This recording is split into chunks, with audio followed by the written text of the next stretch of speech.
American ships were disappearing one after another. Cargo ships, oil tankers, troop transports, gone, sunk before anyone could do anything about it.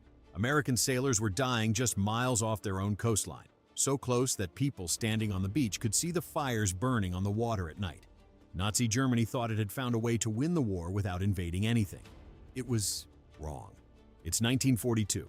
The US has just entered World War II. Everyone's looking at Europe and the Pacific.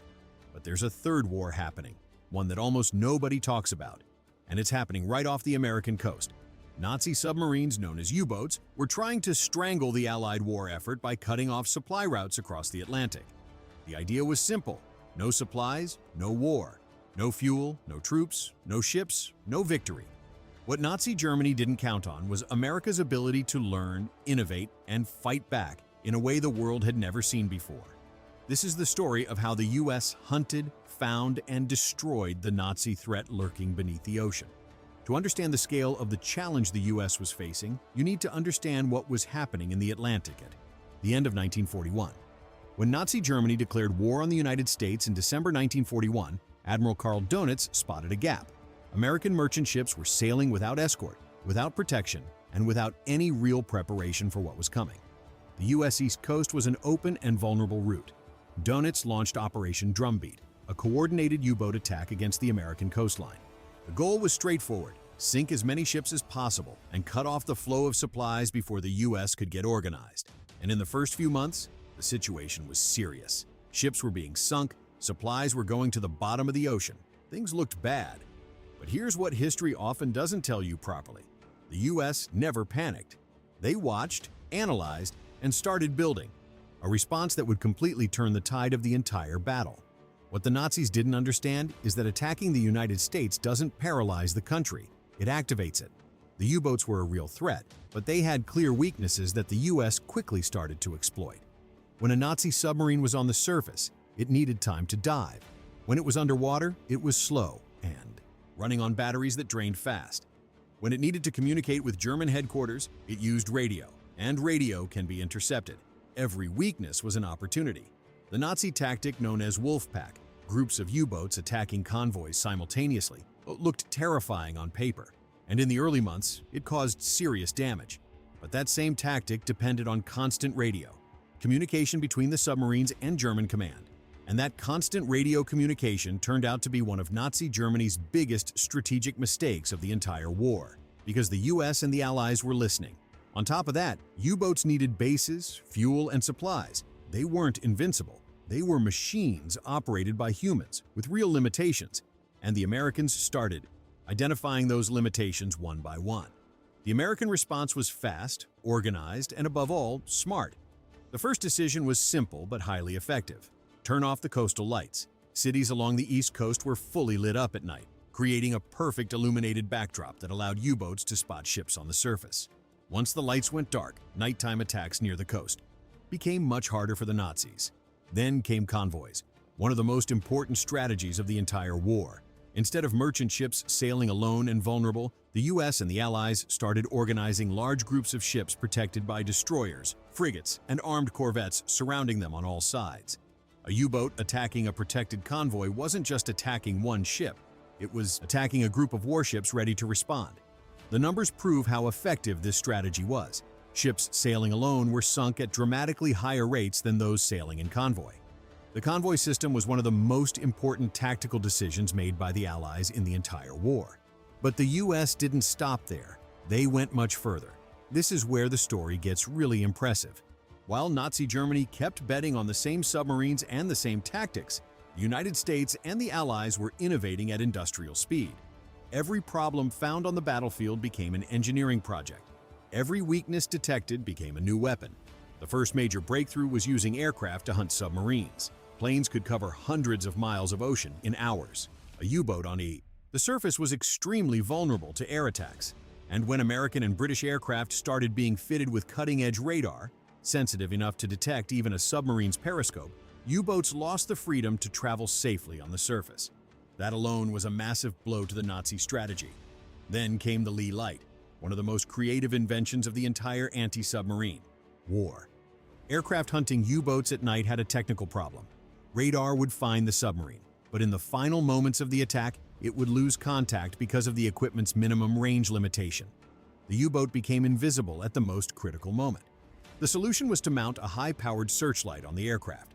The plane would close in using radar, and in the final seconds of the attack, it would suddenly switch the light on. The U-boat crew, who had no idea the plane was coming, would be lit up in the middle of the night with no time to dive. It was devastating for the Nazis, but the innovation didn't stop there.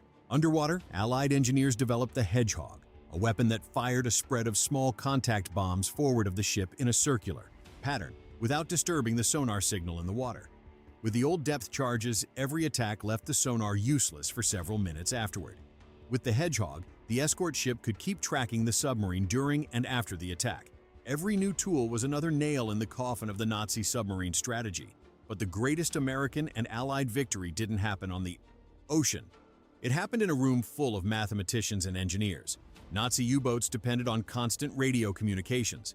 Donitz needed to know where each submarine was, what it was seeing, and where Allied convoys were heading. Without radio, the Wolfpack strategy simply didn't work. These communications were encrypted by the Enigma machine, a system the Nazis considered completely unbreakable. Billions of possible combinations, settings that changed every single day. Nazi Germany was so confident in Enigma that it never imagined the Allies could crack the messages. That confidence was one of the most expensive mistakes in military history. The code breakers at Bletchley Park in Britain worked relentlessly to break Enigma. Polish mathematicians who had fled the Nazi occupation were critical in the early stages. Then the brilliant Alan Turing developed machines capable of processing combinations at a speed no human could match manually. When naval Enigma was finally broken, partly thanks to documents recovered from a sinking U-boat in 1942, through an act of extreme courage by two British sailors who gave their lives in the process, the anti-submarine war changed completely. The Allies could now read Donitz's orders almost in real time. Convoys were rerouted before they got anywhere near waiting Wolfpacks. U-boats sat waiting in empty ocean for ships that never showed up. The great Nazi strategy was being destroyed from the inside, and they didn't even know it. Donitz noticed something was wrong. He suspected a leak, but he never found out the truth. Allied intelligence was winning the war in the shadows while the Navy was winning it on the ocean. With all these advantages stacking up, one problem still remained. In the middle of the Atlantic, there was a stretch of ocean that land-based aircraft simply couldn't reach. Too far from the American coast, too far from Britain, too far from any base. The Nazis called this area the Black Gap, and it was there that Wolfpacks operated with the most freedom, away from the threat of air attack. The American solution was one of the most brilliant decisions of the entire war: escort carriers. Unlike large battle carriers, escort carriers were smaller, cheaper, and could be produced at scale. They didn't need to fight enemy fleets. They just needed to travel with convoys and provide air cover in the middle of the ocean. And the US had the industrial capacity to build them in numbers. While Nazi Germany struggled to keep its war production running, American factories were operating at full speed, producing ships, aircraft, weapons, and equipment at a scale Germany could never match. When escort carriers started operating in large numbers in the Atlantic, the Black Gap closed. There was no longer anywhere in the ocean where a U-boat could operate on the surface safely. The trap was complete. May 1943. Historians call this month Black May. But it wasn't black for the Allies. It was black for Nazi Germany. Everything the US and the Allies had built over months of innovation, training, intelligence work, and sacrifice came together that month in a way the Nazis had no way of stopping.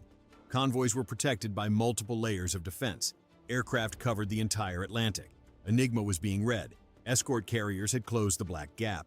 The new weapons were more effective than ever, and American and Allied crews were more experienced, better trained, and more determined than at any other point in the war. In May 1943, the Allies sank 41 U-boats in a single month. 41. That number didn't just represent destroyed submarines, it represented entire crews lost, irreplaceable experience gone, and a devastating psychological blow to the Nazi command.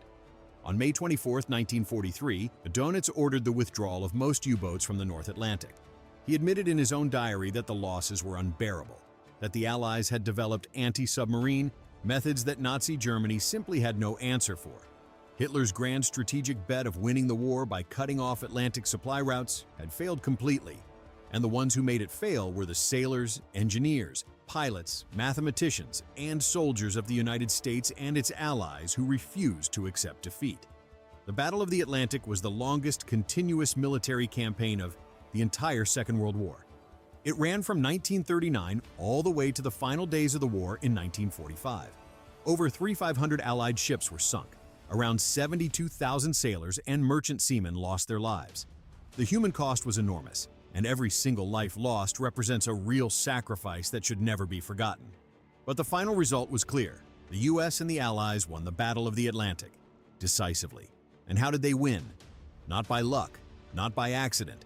They won because they knew how to innovate when the moment demanded it, because they built technology the enemy couldn't keep up with, because they cracked Nazi secrets and used that knowledge with precision, because they trained crews that learned from every battle and grew stronger every single day, and because American industrial power produced ships, aircraft, and weapons at a pace Nazi Germany never thought was possible. Without winning the Battle of the Atlantic, there would have been no supplies reaching Britain, no troops landing on the beaches of Normandy, no victory in Europe. The battle beneath the ocean is one of the most important stories of American ingenuity, courage, and determination of the entire Second World War, and it deserves to be remembered. If you want more stories like this one, subscribe so you don't miss what's coming next.